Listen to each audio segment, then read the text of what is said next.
don't know about you, but I find it handy to try to keep track of how old people are as we go through these stories. So how old is Joseph when we begin our story in chapter 37? He is 17 years old. And that'll come in handy later when we find another age for him. It kind of helps us sort out about how long things take in between. He's 17 in chapter 37 when it begins. We don't know how long the events of chapter 37 take, but they probably didn't take a long time. What's the first encounter we have between Joseph and his brothers?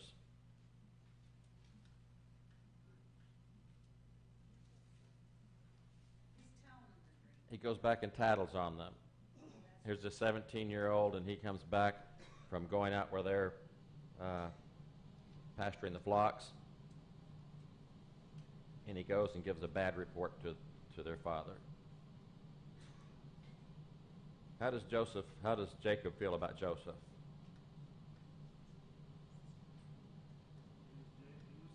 He's the favorite, so here's that favoritism again, runs in the family. And how did Jacob demonstrate his favoritism for Joseph? He gave him a varicolored tunic, a coat of many colors, or it may not have been many colors at all. It may have just been a full-length robe. Don't you suppose this wasn't the first time This isn't the first time he shows his favoritism, I'm sure. This is just one of the things that figures into the account. But we've always talked. I'd really like to hear the rest of the story. I'd like to know what they could do. Yeah, you wonder what were they doing that he went back and tattled on them about. What would a 17-year-old run back and tattle on his brothers? I'd like to know the rest of that story too. Chuck? Well, yeah, it just plays down to Jacob's attitude all along, because he didn't love Leah, and probably didn't really love the maids, his other wives. But he says he did love Rachel, and it just filtered on down. Yeah. With his attitude toward all of them except for Joseph. Yeah, that the favoritism passes down from Rachel on down to her son. There's disagreement about whether or not Benjamin had been born yet. Things are not always sequential in the Bible, and there's some discussion about whether Benjamin had been born yet. But he was probably not extremely old. The evidence in favor of him being born is what Joseph sees in his dreams, which indicates that he has probably has 11 brothers, not just counting his sister.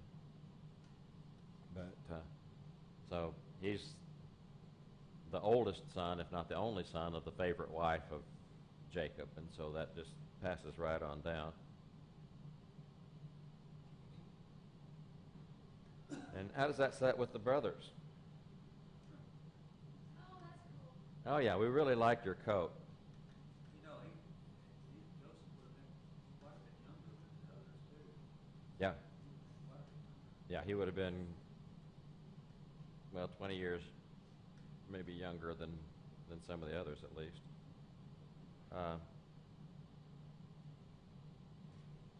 You can't make this up. Joseph does not have good judgment.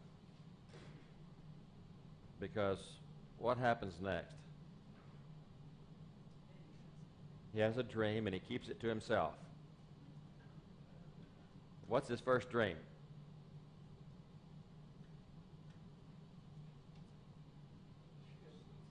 They're going out stacking up sheaves, grain, and in his dream what happens? His stands straight up and the others gathered around and bow down. Here it sounds like he's just talking to his brothers, and his brothers' sheaves bowed down. He didn't have the good sense to keep it to himself.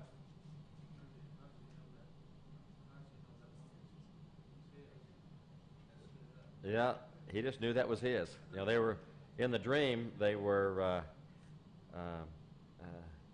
binding sheaves, and I guess that was the one he bound, and the others bowed down to that one. You have to remember it was 17. 17, but he should have had a little bit of judgment. Yeah, but it was true. What's that? It came true. Yeah. And then the second dream was even worse, because in the second dream, what was in that second dream? The sun, the moon, and 11 stars are bowing down to him.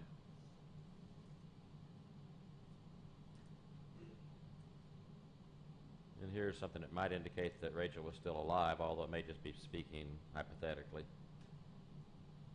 Do the brothers and father have any trouble understanding the meaning of this dream? We find a lot of dreams that have to be explained. You know, Daniel does a lot of dream explaining. Joseph does dream explaining. So a lot of dreams have to have the meaning explained. This one does not have to have the meaning explained.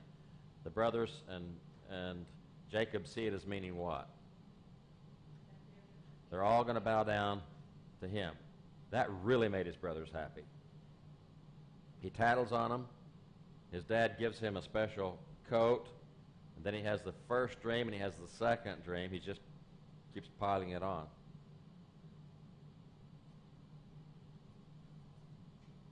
The brothers go out to pasture the flock, and Israel sends Joseph out to check on them. I don't know exactly what that means when he sends him to go see how they're doing, check on their welfare. Maybe he already knows they've been up to something they weren't supposed to. Yeah, he may have thought that that Joseph needed to check up on them and see if they were doing what they were doing before that he reported on. He tried to track them down. He had to ask people along the way, and finally found out where they were. And they see him coming from a distance.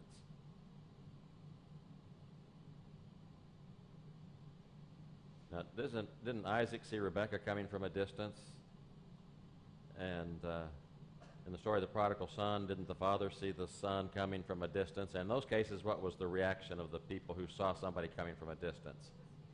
They were so happy, they rejoiced.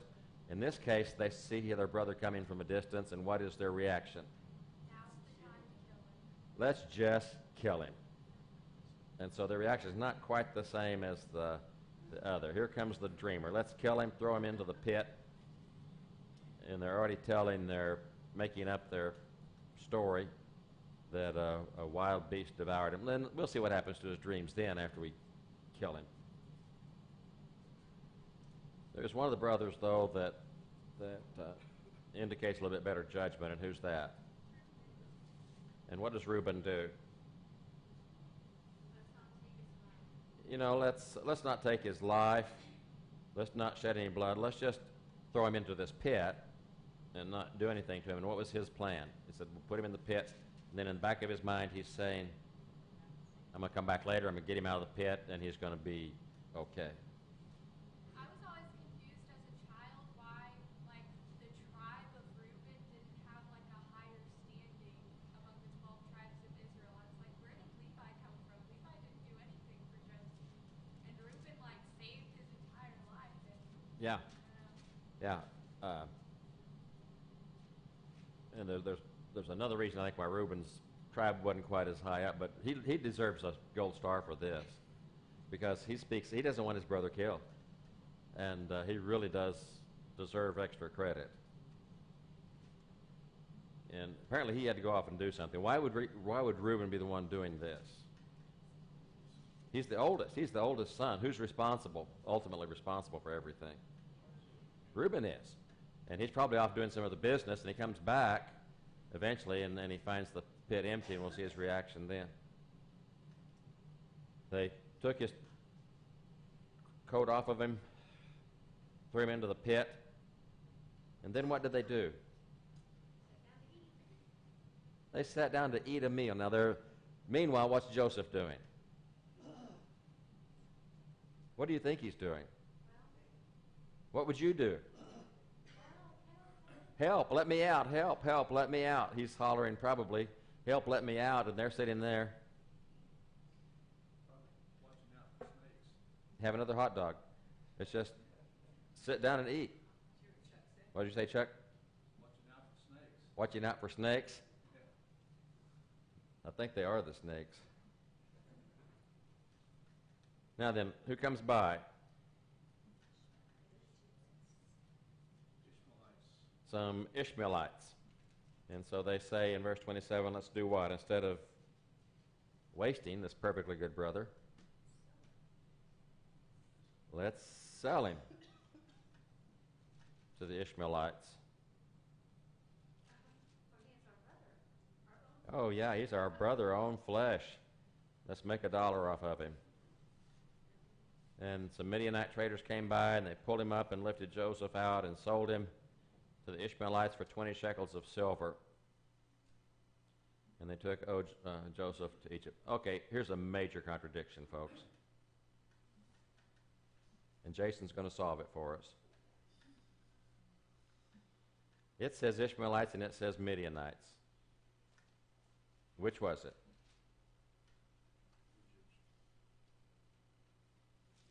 I mean, they're just throwing them right back and forth like they were the... They have to be one and the same in some manner. They're two different groups of people. The Midianites are descendants of Keturah, Abraham's later wife.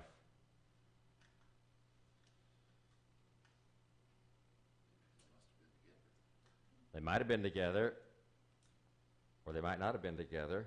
Maybe they saw one group go by and decided to sell them, and then another group came by. Yeah, but that won't quite solve our dilemma,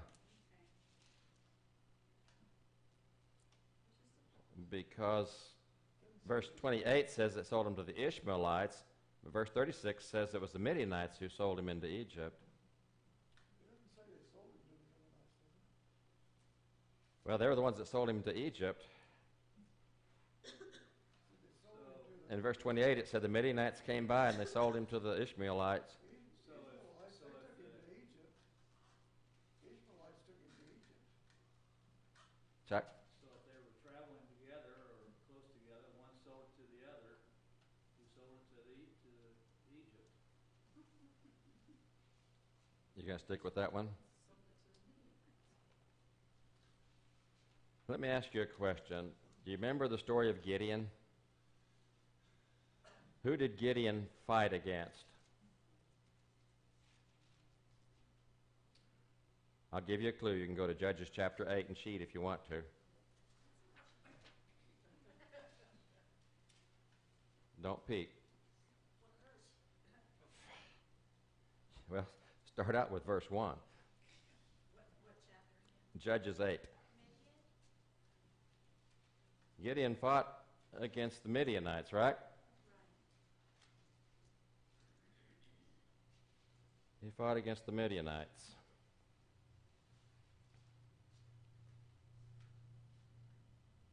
In verse 22, they are called upon to deliver them from the Midianites. But in verse 24, when they come to collecting the gold, who do they get the gold from? Ishmaelites. But in verse 26, the gold came from the Midianites. They weren't the same, but they were. The names are used interchangeably because of some similarities. Maybe they were involved in the same types of things, but they used those names interchangeably. Ishmaelite, Midianite didn't make any difference. And so did Gideon fight against the Midianites? Did he fight against the Ishmaelites? Yes. And so who did they sell Joseph to? Yes. The Ishmaelites, the Midianites, they just use those names interchangeably for some reason. I don't know why. It's because the name means guy who comes by on camel. That's it. It's translated in two different, it's Aramaic and Hebrew. One is guy comes by on a camel in Aramaic, and one's man come by on a camel in Aramaic, and except they didn't have Aramaic yet, but that's our explanation. We're going to stick with it. But there's no contradiction here. This is the kind of thing that people point to say, look, there's a contradiction in the Bible, or the Bible is a collection of stories from different sources, and they use this to prove that the Bible, that somebody just took different sources and stuck them together, and we get stuck with some of these contradictions because one source said Midianites and one source said Ishmaelites, when that's not true at all. Those were groups that were just, the names were used interchangeably, not necessarily referring to a specific tribe of people, but maybe more to an occupation or their lifestyle. These were people who traveled around and rode on camels. Well, I was just thinking that for somebody to come up with an explanation like that, when they're confused, they can't explain it to anybody else. So instead of saying, "Well, I don't really know," they come up with something like that. Yeah, and then they come up with that. But the Ishmaelite Midianites took him on to Egypt. Meanwhile, Reuben comes back, and what's Reuben's reaction? He is really upset. He says, where am I going to go? What am I going to do? Because who's ultimately responsible? He is. And so the brothers go back to the father, and what do they do? Have you ever seen any little half-lies that are all false? Half-truths that are all false? What did they say to their father? Is this your son's coat? We found this. Please examine it to see whether it's your son's tunic or not. Did they find it? Yes, they found it wrapped around Joseph's body. They found it. Did they offer any other commentary? No. We found it. That was true. They said, please look at it and tell us if it is your son's. What they said was true, but it was all a lie, because what was their intention? It was the intention from the beginning was to say he had been torn by wild beasts. They said that at the start. And so their intention is a falsehood. And their intention is to lead their father to arrive at a false conclusion. And that was that an animal had devoured him. Joseph is sold into slavery in chapter 39, but in chapter 38 there's another one of these little stories. Where does it fit into the narrative?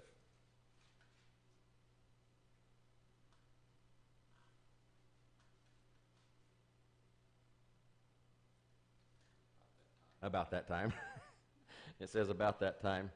We don't know exactly what about that time is, but it's just put in here for a purpose. Maybe is Judas conscious if it bothered him or something and goes away? Yeah, who knows? All right, this is just maybe something just happened to Judah totally independent of the story of Joseph. This really isn't tied to the story of Joseph. It's just a whole other narrative, and it just happens to be put in the story here. But basically what happens?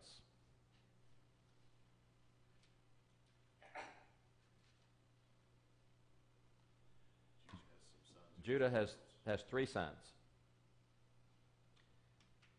And he takes a wife for the oldest one, and then what happens to the oldest one? He dies. In fact, he does evil, and so God takes his life. And so according to their system of the marriages, then what happens to the wife of the first one? She becomes the wife of the second son, and what happens there? He doesn't do his duty, and so God takes his life too. And so what does Judah say?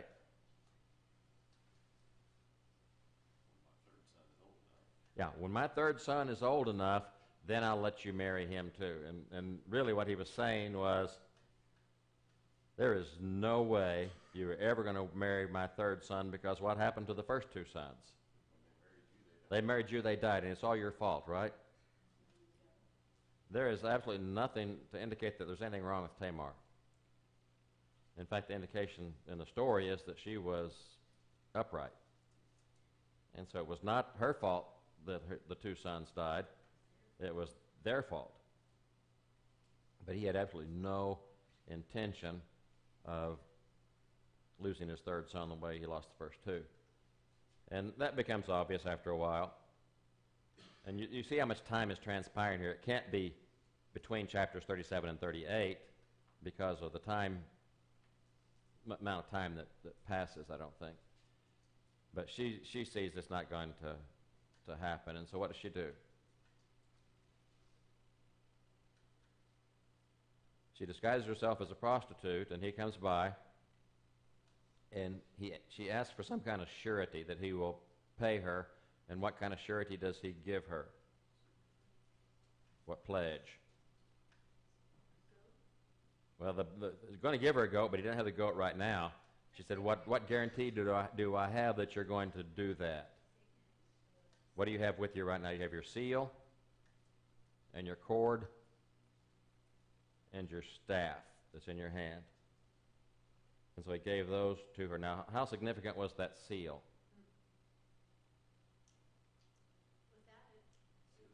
That was it. That was it. You know, in the story of the king of Persia that has the ring that he gives, and that ring gives the official. I mean, that's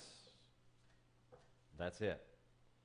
You know, the first capital of Oklahoma was Guthrie. And some cowboys broke into Guthrie one night and stole the state seal and took it to Oklahoma City. And where the state seal went, that was the capital of Oklahoma. Where his seal goes, that's it. I actually have that seal at home. And it has a little hole in it, and you put a little cord on it. Same one? Oh, I'm sure it's the same one. It has some little, it's old and it has some scratchy symbols in it. I don't think we could read their writing. I've got it right there with the stater that came out of the fish's mouth, you know, that Peter caught. It has little fish marks on it. I've got a whole bunch of that stuff. So he leaves these things as surety that he will pay with the goat. Later on, he sends the goat, but what's not there? She's not there. And basically, he says, let's not make a big deal out of this. I'm just going to get all embarrassed with all of this. Meanwhile, it's discovered that she's expecting. And his reaction is? Burn her. She's dead because she's been acting like a prostitute. And she said, yep. And the father of the child is the one who owns this. Oh. Caught. Burned. And in verse 26, what observation does he make about Tamar? She is more righteous than I am. I did not do what I was obligated to do. And she ended up with twins. And what's the significance of this story? If you go to that lineage of Jesus in Matthew chapter 1, we have certain women that come up every now and then, like Ruth and Tamar, and Rahab and Bathsheba.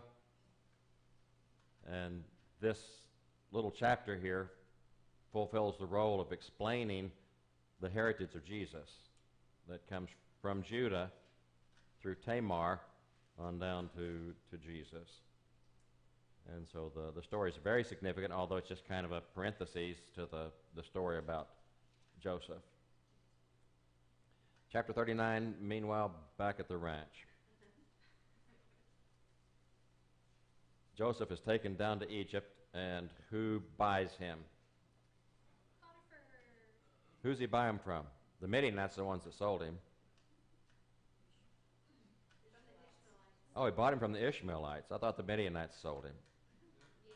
Yeah. Okay. They did. What happened to Joseph when he was a slave? He became a successful man. He became a successful man. Why? Because of God. Because God was with him. And Potiphar saw what kind of a worker he was.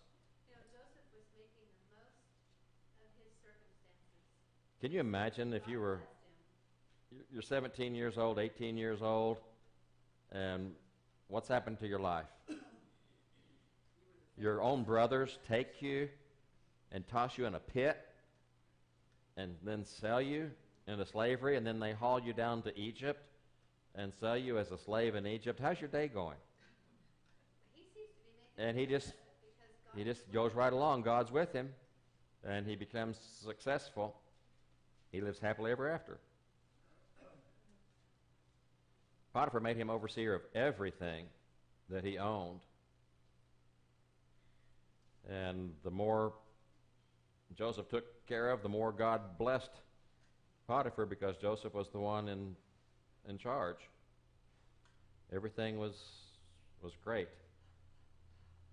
Except that Potiphar's wife took a liking to Joseph, and she kept trying to entice him. And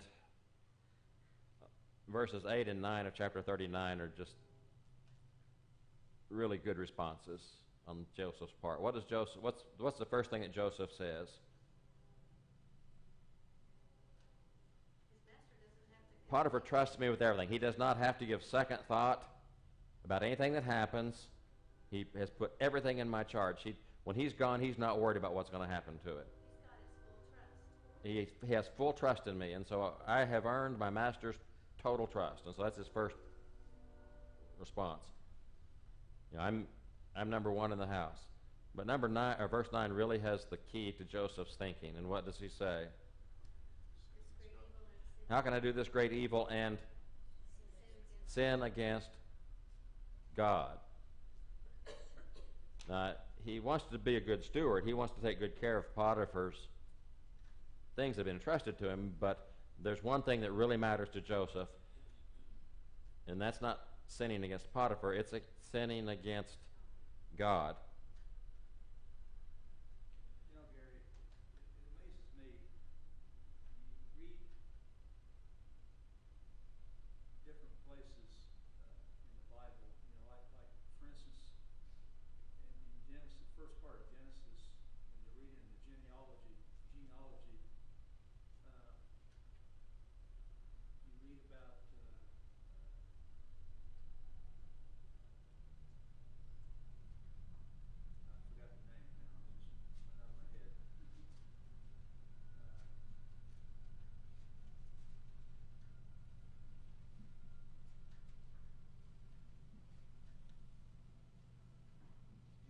Read about Amy. Yeah. I mean, here he is in a line, and Enoch, they pick out, he walked with God, and you wonder, where did he get that influence? Because you don't see anything in the others. Yeah. Along here, and then you get over to, Noah, I mean,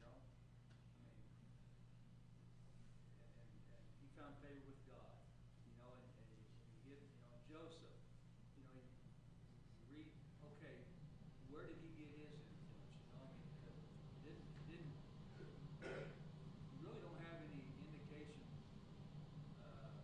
that Joseph at this point was really all that, Jacob, I mean, was really all that righteous. I mean, some of the things that he did and everything. Yeah. But you've got Joseph here who's really, really a good person here.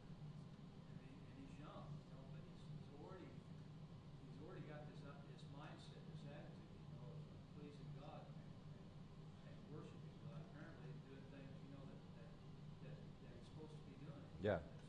And you do wonder what background Joseph has that has gotten him to this point. Because And his brothers, his brothers are not all that great, Teresa. Well, I think it's just the examples that Brother Chuck's brought up is the example of seek and you will find. Knock and the door will be open to you.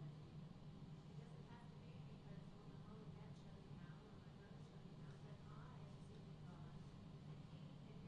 but I am seeking God, and I'm finding favor in his eyes. I know, and I was just wondering, surely Joseph had heard the story over and over again about the God of Abraham, the God of Isaac, the God of Jacob, the promises that have been handed down from Abraham to Isaac to Jacob. Surely Joseph had heard those things So who is this? that he'd heard about God, but along about this time that you got sold into slavery by your brothers, how would you feel about that God that's supposed to be taking care of you? How often do people today, how quick are they to blame God when something happens? I don't think so.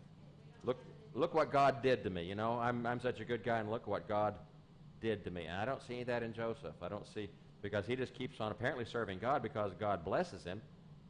And I don't think God blesses him because he's totally ignoring God, something that God sees in him. And this is such incredible character that he would say, how could I sin against God and do this thing? Did she listen to him? No, and she kept on and kept on and kept on. And one day he got close enough that she could grab hold of his clothes. And what was his response then? He ran. He just left his clothes there and his garment there, and he headed out. Well, she's in an embarrassing situation now. And so what does she do?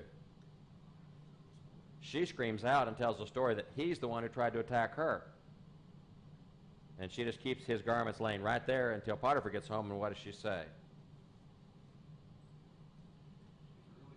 He tried to take advantage of me. I screamed, and he left his garment here and ran away. And how does Potiphar feel about that? He is really angry. I always wonder who he's really angry at, though, if he really has an inkling of what's going on or not. But We have full trust. what's that? Joseph had the full trust of Potiphar. Yeah. So he knew Joseph. I think Potiphar knew Joseph, and I think Potiphar knew his wife. Yeah. So she's created a situation that he has to do something to make her. He has to take this action to Joseph, but he does not have Joseph killed. And I wouldn't be surprised if he had the authority to have Joseph killed, if Joseph really had done what Potiphar's wife accused him of doing. And I bet this wasn't the first time. Yeah, that's what I'm saying. I think he knows his wife, and he knows Joseph. But he has no choice but to show how angry he is and throw Joseph in prison. And so how's the day going for you? Joseph's out there doing okay, and his brothers haul him dump him in a pit and sell him as a slave. He goes to Egypt. Everything gets built back up to fine, and he's at the top of the world. And bam, where does he find himself? He's in jail, in prison. And so he blames God and gets all upset. What does he do? I'm going to be the best prisoner ever. If I'm a prisoner, I'm going to be the best prisoner in the history of prisoners. And before long, the chief jailer does what? Everything, Joseph is supervisor of everything in that jail. Because God was with him, and whatever he did, God caused him to prosper. And so here Joseph is, his father's favorite, boom, gets sold into slavery. He's Potiphar's favorite, boom, gets thrown into jail. Now he's the jailer's favorite. Chapter 40 has the story of two inmates and two dreams. And who are the two inmates? There is Pharaoh's cupbearer and his baker. And what are they in for? What's that? Maybe bad bread and bad wine. I don't know. It doesn't really say. They offended the king is all it says. They just made him mad. And so he threw him into prison. Now, the cupbearer's job was a little bit more than just carry the glass of wine, I suspect, because usually this was a wine taster. And what was the job of a wine taster? The person who brought the wine to the king didn't just bring it to the king. He tasted it first, wine. If he dropped dead, it was poisoned. And so his job was a little bit risky, because if someone wanted to kill Pharaoh, they'd probably have to kill him first. But he get to taste great wine all the time. He got to taste great wine all the time, yep. He probably didn't get to taste very much of it because it was the Pharaoh's wine, and he just got one little sip, and that's all he got. But he had to be trusted that he wasn't the one poisoning the wine. Yeah, he had to be trusted that he wasn't the one poisoning the wine, because who was the last person to touch the wine before it went to the Pharaoh? And so he had to be trusted, but he did something that really made the king upset. And the baker did something that made him upset. Maybe he drank too much of the wine, I don't know. But he made the king mad. They both made the king mad, so they got thrown into prison. And the captain of the bodyguard, the head jailer, whoever, put Joseph in charge of these two men. And they both had a dream each had a dream on the same night. What was the dream of the cupbearer?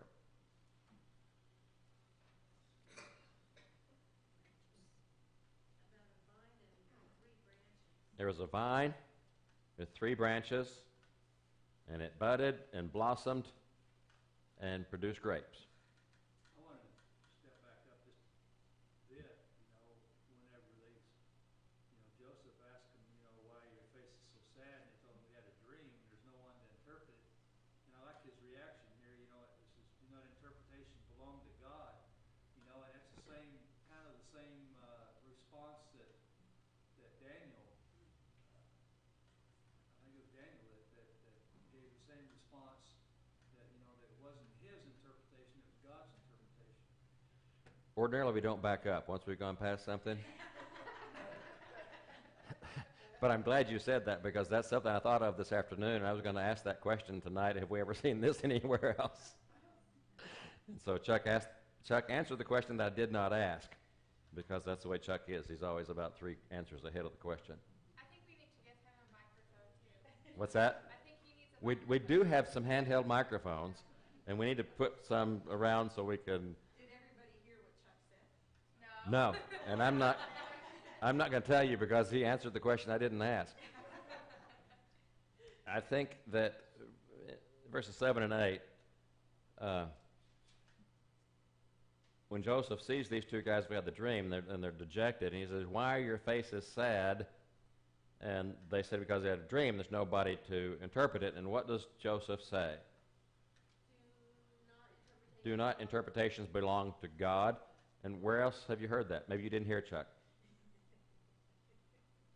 You remember Daniel?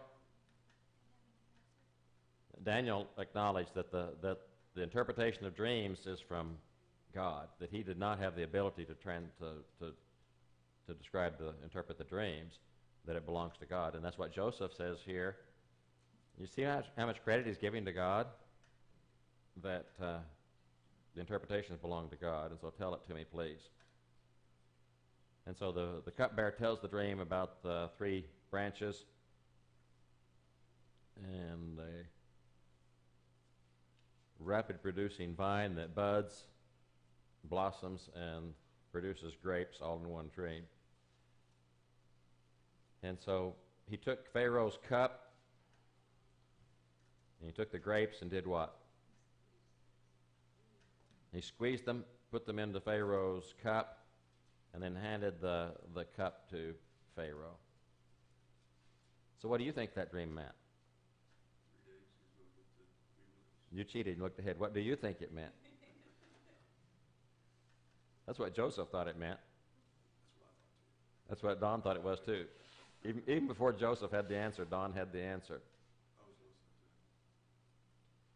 to him. Joseph said, "This is the interpretation. The 3 branches are, they're 3 days. And so what's going to happen in 3 days? The Pharaoh is going to lift up your head." What does that mean? He's going to forgive you. If your face is down, what does that mean? You're dejected, you're downcast, and he's going to lift up your face. He's going to forgive you. He's going to make you happy again and restore you to your office, and you will put Pharaoh's cup into his hands according to your former custom, just as before. And Joseph said, "I just have one request. Just remember me. When you're back in the presence of Pharaoh, just do me the kindness of remembering to Pharaoh and get me out of this place, because what has happened in my life? I was kidnapped, and even here I haven't done anything to deserve being in this dungeon, in this pit, this jail." So even though he was the head honcho, he wasn't. Even the head honcho in jail is still the head honcho in jail. And he had no freedom. And it was just not a good situation to be in.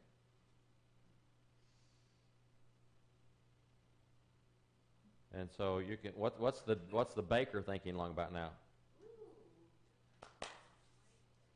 That was the interpretation of that dream. I can't wait to tell you my dream, because my dream sounds pretty good too. What was his dream? 3 baskets of white bread on his head. There were 3 baskets of white bread on my head. And the top basket, there were all kinds of baked food for Pharaoh. And the birds were eating them out of the basket on my head. And Joseph said, here's the interpretation of your dream. What do you think the dream means? And don't let Don tell you. What do you think the dream means? I don't want to have this dream. Yeah, this is a dream you do not want to have. Maybe that's what happened the first time. Maybe the birds were eating the bread. Hey, may let the birds eat the bread the first time around. That caused the problem. The 3 baskets were what? They were 3 days. And 3 days, Pharaoh is going to lift up your head, but not in the sense of forgiving you. He's not going to pull you up by your chin. He's going to lift your head up. He's going to hang you on a tree. So lift your head up can mean different things. And the birds will eat your flesh. And the birds will eat your flesh off you. And so the interpretation was the same. Pharaoh's going to lift your head. Well, there is a distinction, because on the cupbearer it says he's going to lift your head, but the other one he says lift your head from you. Yeah, lift up your head from you. Yeah, there's a difference between lifting your head and lifting your head off of you, up from you, and hang you on the tree, and the birds will eat your flesh. 3 days later, what happens? How come he didn't tell the baker to remember it? That's a good question. Why didn't he make the same request? Now, when you're back with Pharaoh, please remember me. When you're hanging on that tree. Yeah, when you're hanging on the tree. I mean, if you're wanting to get in good with somebody, you want to choose the right person to put in a good word for you. And the baker's probably not the person to put in a good word for you. Because if the baker says, hey, I know this really, really nice guy in jail, Pharaoh's going to say, well, maybe he can just join you then.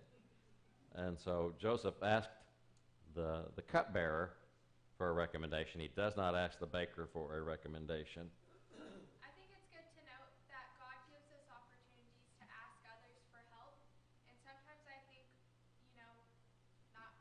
we don't do this often, but we wait for God to save us and this magical, majestic thing that only God would be able to do. But sometimes God puts people in our lives that are able to help us too.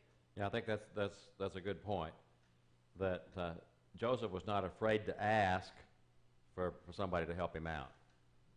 And this was the right person for the job, because he's going to be going back to Pharaoh. Pharaoh has the power to get him out of here, and he was not afraid to ask for help.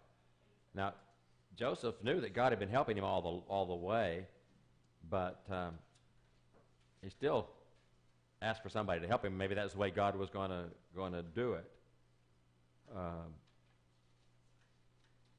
I'm sure you've heard the story about the flood. And there's somebody up on a roof, and the waters were rising. And somebody comes by in a rowboat and says, hop in. And they said, nope, God's going to save me. Somebody comes by in a motorboat and says, hop in. And they say, nope, God's going to save me. Somebody comes by with a helicopter and lets a rope down and says, grab hold. Nope, God's going to save me. And they drown. And they get to heaven. They say, we asked you to help us. And God said, I sent a rowboat, a motorboat, and a helicopter. What more do you want? Exactly. We need to be receptive to when God opens doors for us. When God does things, we need to be receptive to those things that he does. And Joseph was receptive to the fact that this may be the opportunity that God is providing. And we need to be on the watch out for things like that too in our lives that God puts there for us. 3 days later, what happens? King has a birthday party, a feast for all of his servants. He lifts up the head of the chief cupbearer and lifts up the head of the chief baker. He restores the cupbearer to his office, and he hangs the baker on a tree. And so the cupbearer says, oh, by the way, there's this guy in prison who foretold this. It's amazing. He foretold this. He can interpret dreams. And he asked me to please ask you to get him out of there because he didn't belong in prison. And Joseph lived happily ever after. No? He was too excited for God. I guess he was so caught up in his own little world that he got restored. He forgot to even thank the guy that put him there, that interpreted the dream. And of course, in the next chapter, we're going to see more dreams by Pharaoh. What do you think is happening with these dreams? Why are these happening? And why in Daniel's life are there dreams? Well, as far as Joseph, all these things